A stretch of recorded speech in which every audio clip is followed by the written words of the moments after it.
பொதுவாக 1000 வேர்களை கொண்டவன் அரை வைத்தியன் அப்படின்ட்டு அந்த காலத்தில் பழமொழி சொல்லுவாங்க.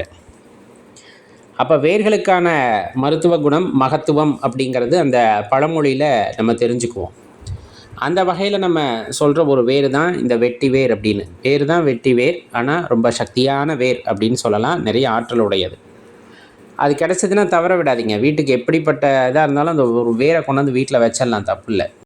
ஒரு மஞ்சள் துணி, அந்த மஞ்சள் துணியில் வெட்டி வேர் கொஞ்சம் போட்டு அதை முடிஞ்சு நீங்கள் பணம் எங்கே வைக்கிறீங்களோ, அப்போ நீங்கள் கல்லாப்பெட்டியிலையோ அல்லது பீரோலையோ அதை வைக்கிறீங்க அப்படின்னா கண்டிப்பாக விரைய செலவுகள் குறையும், பணம் மேலும் மேலும் பெருகும் அப்படிங்கிறது ஒரு ஐதீகம்.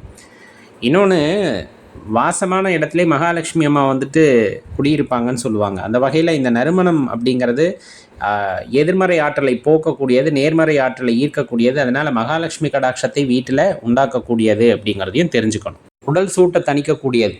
சில பேர்த்துக்கு உடம்பு எப்போவுமே வெப்பமாக அப்படியே தகைத்து கொண்டே இருக்கும். அவங்கெல்லாம் வந்து தண்ணீரில் வெட்டி வேரை போட்டு கொஞ்சம் ஊற வச்சுட்டு குடித்தாங்க அப்படிங்கிற பட்சத்தில் கண்டிப்பாக அந்த உடல் சூடு அப்படிங்கிறது தனியும்பாங்க. அது பெரும்பாலும் வெய்ய காலத்தில் மண்பானையில் தண்ணி ஊற்றி வைப்போம்ல, அப்போ அந்த வெட்டி வேரையும் கொஞ்சம் போட்டு வைக்கிறோம் அப்படிங்கிற பட்சத்தில் நம்மளோட தாகம் அடங்கும் அப்படின்னு சொல்லப்படும். அதே போல் வெப்ப காலத்தில் வெய்ய காலத்தில் வரக்கூடிய நோய் பாதிப்புலேருந்து அதை நம்மை காத்து வரும் அப்படிங்கிறதையும் தெரிஞ்சுக்கணும்.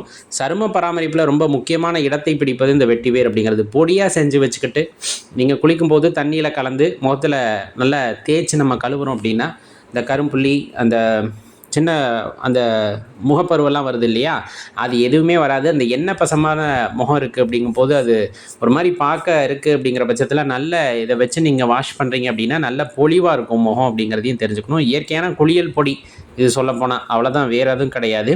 கூந்தல் வந்து ஆரோக்கியமாக இருக்கணும், முடி உதிர்றதை வந்து தடுக்கணும் அப்படிங்கிற பட்சத்தில் தேங்காய் எண்ணெயில் வந்து இந்த வெட்டி வேரை வந்து ஊற வச்சு அதுக்கப்புறம் அந்த எண்ணெயை தேய்ச்சி வந்தோம்னா முடி ஆரோக்கியமாக இருக்கும்.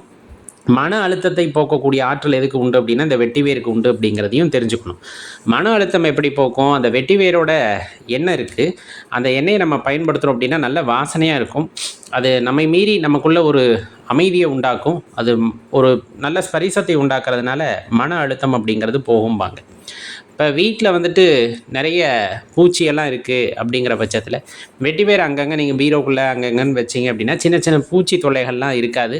இன்னொன்று, வெட்டி வேரோட பயன்பாடு வீட்டில் அதிகமாகும் போது ஏர் ஃப்ரெஷ்னர்லாம் பயன்படுத்த வேண்டாம். ரூம் ஃப்ரெஷ்னர் இதெல்லாம் வாங்குவோம்ல, அதெல்லாம் வேண்டாம். இயற்கையான மனத்தை வந்து அது உண்டாக்கும். அது ரொம்ப ரம்மியமாக இருக்கும் அதனுடைய பயன்பாடு அப்படிங்கிறது. இன்னொன்று, இதை இன்னொரு விதத்தில் ஆன்மீக ரீதியாக பார்த்தோம்னா இந்த வெட்டிவேர் மாலை அப்படிங்கிறது கோவிலில் மூலவருக்கு சில ஆலயங்களில் சாத்தப்படும். அது ரொம்ப சக்தியானதும் கூட. அப்போ நம்ம வேண்டுதலின்படி நம்ம வாங்கி கொண்டு போய் இறைவனுக்கு சாத்துவதாக இருந்தாலும் சாற்றலாம் அப்படிங்கிறத தெரிஞ்சுக்கணும்.